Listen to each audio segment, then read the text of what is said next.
Jioni ya leo ninapenda nigusie neno fupi la utangulizi ili tukiondoka tuwe tumeondoka na kitu fulani. Tufumbe macho tuweze kuomba. Baba wa rehema, Mungu wa mbinguni, asante kwa fursa hii ya kuwepo katika kambi la mwaka 2026. Na sisi tuliokutwa katika kambi hili ni ushahidi wa ukuu wako, ulinzi wako na ukarimu wako mwingi juu yetu. Tumekuja kwa mioyo ya shukrani, tukikusifu, tukikutukuza na kuliinua jina lako. Sikia dua zetu na ukawe katikati yetu, ukituhudumia katika kambi la mwaka huu, ukituimarisha na kutuandaa kwa ajili ya ujio wako wa Kristo anayekuja mara ya pili. Tubariki sote na watoto wetu, vijana, waume kwa wake waliohudhuria hapa, pamoja na sisi wahudumu, kwa jina la Yesu, amina. Wapendwa, imechaguliwa theme ama neno kuu la kumsubiri Yesu. Na sijajua kwa nini union yetu ilichagua neno hili, na nafikiri kuna kitu cha muhimu sana ambacho kinatakiwa kukumbushwa tena na tena katika mawazo yetu. Kitabu cha Luka sura ile ya 21, imekuwa ni bahati mimi nimekuwa nikihubiri Luka, kitabu cha Luka. Kitabu cha Luka kimeandika mambo kadhaa. Ni kweli kwamba Mathayo ameandika habari za ujio wa Yesu mara ya pili, sura ile 24 ukisoma. Lakini pia na Marko naye aliandika katika sura ile ya 16, na Yohana naye aliandika kidogo. Ukisoma kuanzia sura ile ya 13, wakati Yesu anaanza lile juma la mwisho, wanaita Passion Week, juma lile la mwisho, juma ambalo alitolewa msalabani. Na hili pia ni juma lingine. Wasomi wa Biblia wanakubaliana kwamba ilikuwa ni siku ya Jumanne. Yaani wanasema ni Jumanne, ili tukio ambalo tunalisoma hapa. Unajua sasa tunaanza kuondoka kwa kusoma kitabu cha Luka sura 21.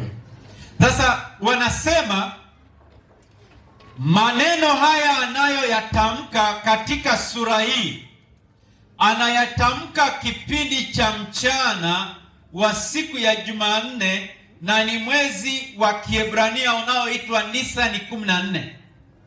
Sasa nataka nikutie moyo ya kwamba kumbuka, Jumatano ni siku inayokaribia Ijumaa ya yeye kutundikwa msalabani. Kwa hiyo ni Jumanne ya wiki hiyo ya mwisho ndio matukio haya anayaorodhesha. Sasa sura hii inaanza na Yesu kuinua macho akiwa hekaluni. Kumbuka wasomaji wa Biblia, sura ya 14 Yesu anatoka Yeriko, anatembea kuelekea Yerusalemu. Alipofika Yerusalemu, akakaa hekaluni, anahubiri, anarudi pale kila siku. Yeye anaingia hekaluni anafundisha, anarudi mlimani kuomba, anaenda hekaluni na kufundisha katikati ya siku, alafu anarudi mlimani. Kwa hiyo tukio hilo alilirudia mara kwa mara, na ilikuwa ndio tukio la mwisho kabisa. Kumbuka aliingia Yerusalemu akiwa na yule punda. Sasa sehemu hii ambayo tunaelezwa ni sehemu ambayo walikuwa wamekusanyika wanafunzi, wamekusanyika waabuduo, wamekusanyika katika hekalu, wakuu wa makuhani na waandishi na watu wa aina mbalimbali waliokuwa katika hekalu hili. Na kile ambacho Yesu alikuwa akizungumza hapa, alianza na tukio la kutazama mwanamke akidondosha sadaka yake katika sanduku. Na sasa wengine wanasema, pastor, unaunganishaje hilo na matukio ya siku za mwisho. Subiri usikilize.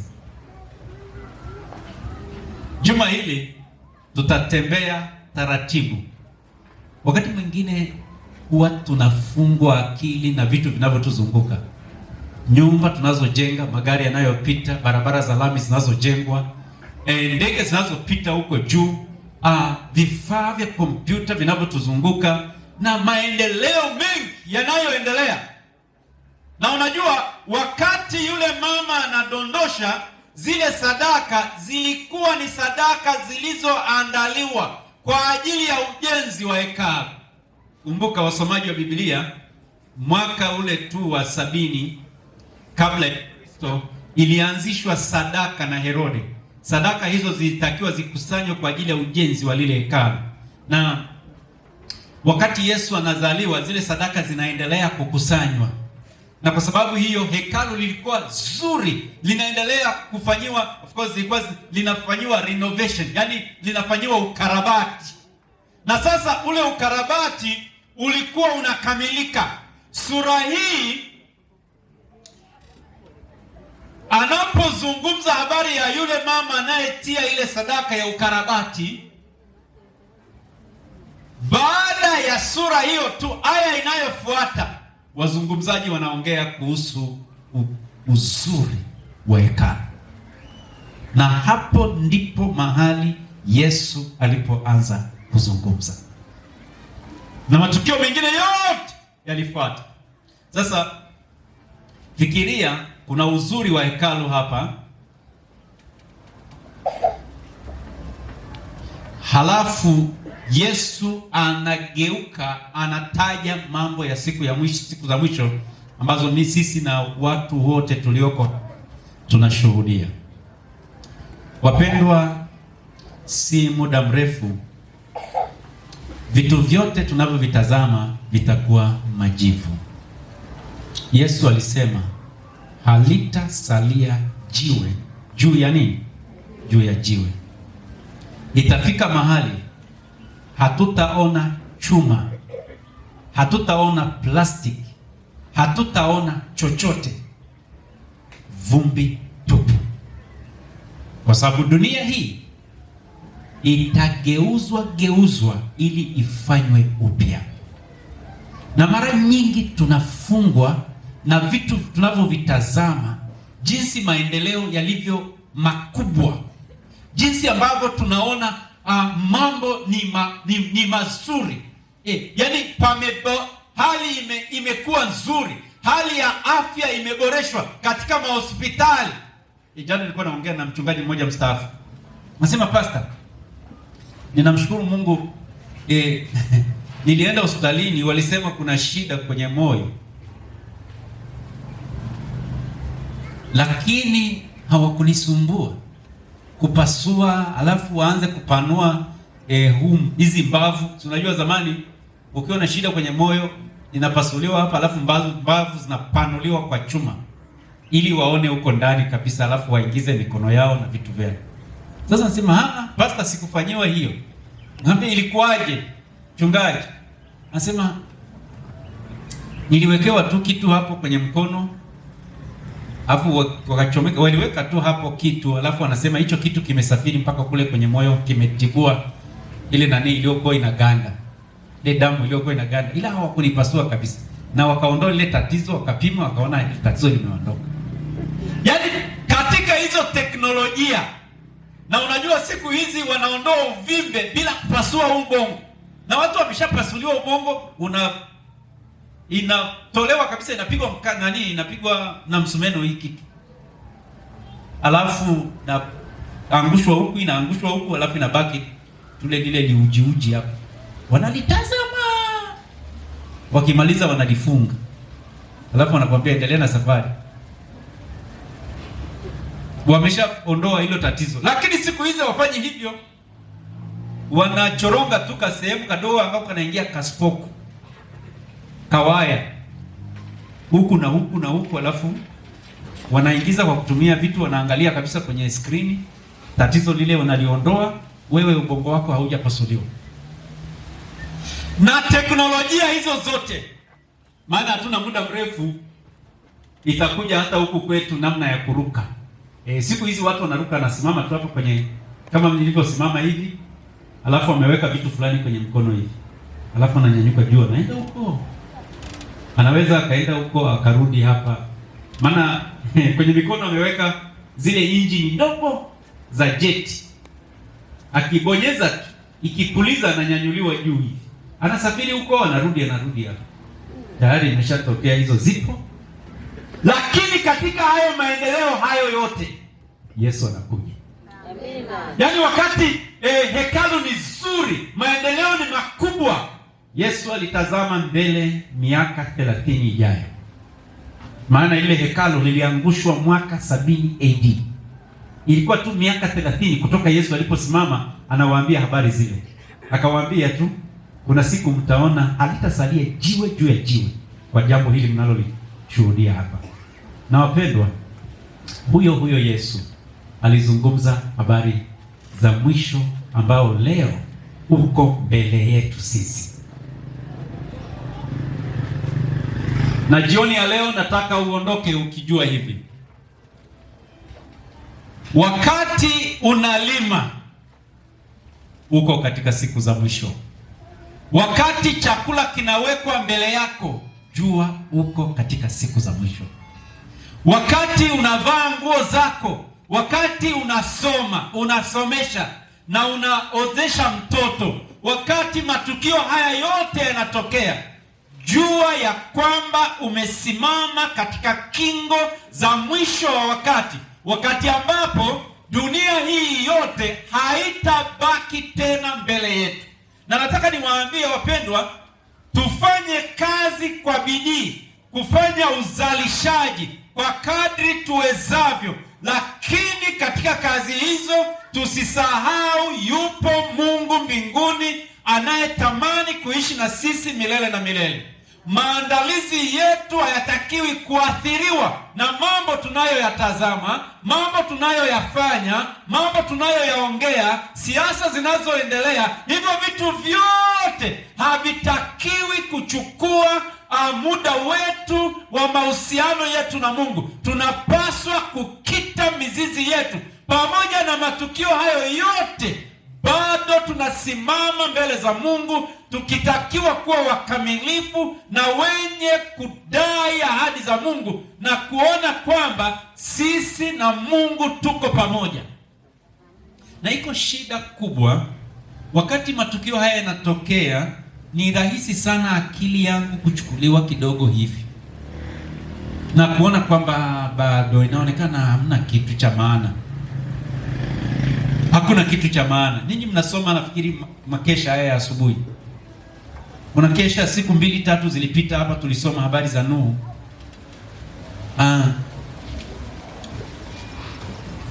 Hiyo siku ambayo wale wanyama waliingia ilikuwa siku ya ajabu sana. Wanasema upepo tu, upepo. Baada ya ule upepo walishangaa tu, na wakati huo Nuhu anaongea nao hapo. Wakashangaa msururu wa wanyama wamekuja wenyewe, wanaingia wawili. Sasa hawakujua nini kinaendelea, na kwa sababu Ellen G. White anaandika pale, anasema kwa sababu ya ule upofu wa kutoelewa nini kinaendelea, kwa sababu baada ya kuona tu wale wanyama, mwenye akili alitakiwa kuungama na kumwambia Mungu, ni rehemu, kama mnyama amesikia sauti yako, mimi nimepotea, nisaidie. Lakini walishangaa tu, wanaingia wasema ngoja waingie. Wakaingia, baadaye wakaona kundi kubwa la ndege wamekuja na upepo, wakaingia. Baada ya muda tu kidogo, mzee Nuhu akaingia na familia yake. Hakuhangaika na mlango, anasema ilipita kitambo kidogo tu, ule mlango ulifungwa na mkono usioonekana.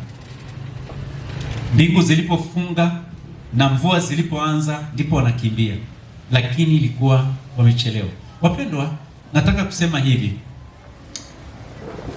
mimi na wewe tunaokutwa kwenye vitu kama makambi, siku ya Sabato tunasoma neno la Mungu asubuhi na jioni, tuna nafasi. Chukua nafasi hizo kujenga mahusiano na Mungu. Haujui saa ambao mshale wa kuja. Haujui siku ya mwisho duniani haitakuwa blue, haitakuwa nyekundu. Hiyo siku utakuwa wa kawaida tu, itakuwa kama siku zingine zote, lakini ndio siku ya mwisho, haitajulikana sana. Na wapendwa, maisha yetu usalama wake ni yale pale yanapohifadhiwa kwa Mungu. Kwa Mungu, nisaidie, kama saa yangu imefika, basi niwe salama mikononi mwako. Asiwepo mtu mzembe ambaye ataachilia tu vitu vinajiendesha vyenyewe katika maisha yake, asijue kwamba anaishi katika sekunde ya mwisho, anachezea dakika chache zilizobaki za maisha yake. Asijue mlango unaenda kufungwa kwa milele na haitakuwepo sauti tena ya mhubiri, isipokuwa atakuwa kwenye jeneza akisubiri kauli ya Yesu. Kama alijiandaa, ataisikia sauti yake ikimwita kaburini. Lakini kama aliishi vivi hivi, kama hao Wayahudi waliokuwa nakusanyika kwamba mambo tu ni hayo, alikuwepo mchungaji fulani alikuja makambi, alikuja fulani katika makambi alikuja, wala haya mambo hayageukagi, iko siku haitakuwepo hiyo sauti tena. Na hayo ndio mambo ambayo mara nyingi yanapita katika fahamu zetu bila sisi kujua. Na kwa Yesu alitumia fursa hiyo wakati watu wanazungumzia maendeleo ya hekalu na uzuri wa yale mambo yote pale, akasema ni muda mzuri wa kuwaeleza hayo mambo yanavyokatika kwa umilele. Maana ni mambo mawili tu yaliyo mbele yetu, aidha tuone uso wa Mwokozi wetu au tuone mji mtakatifu. Ukiuona mji mtakatifu umepotea. Kama unatolewa kaburini saa mji unashuka, umepotea. Lakini kama unamwona Yesu akishuka mawinguni na wewe ndio unatoka kaburini, umeokolewa milele. Lakini kwa nini ufanye kubahatisha? Kama ngoja nicheze huku huku. Haihitaji wewe kubahatisha, ni kujiandaa tu. Kambi hili Bwana ameleta ili mimi niandae roho yangu kwa umilele, ili wewe uandae roho yako kwa umilele. Kambi hili si kwaya ipi itaimba vizuri, mhubiri yupi ataongea maneno gani, au fulani atavaaje, sijui chakula kanisa gani litakula ng'ombe. Sio habari hiyo. Kambi hili ni mtu fulani atakaye ambatana na Yesu milele, na mtu fulani atakayechezea fursa yake asione nafasi hiyo milele. Ndio kambi la kila mwisho. Yako hayo mambo mawili mbele yetu. Ikiwa umejiandaa kwa kambi hili, mwambie Mungu, nisaidie, roho yangu ni ya kinyonge na sijui mbele wala nyuma. Wewe unajua hatima yangu iko mikononi mwako. Nisaidie nikuelewe, niisikie sauti yako katika kambi la mwaka 2026. Ikiwa makambi mengine yote nimechezea, lakini kambi la mwaka huu unisaidie nifanye mabadiliko makubwa ya kuandamana na wewe. Wangapi wanasema Yesu nisaidie? Mungu awabariki sana. Kwa tusimame tukaomba.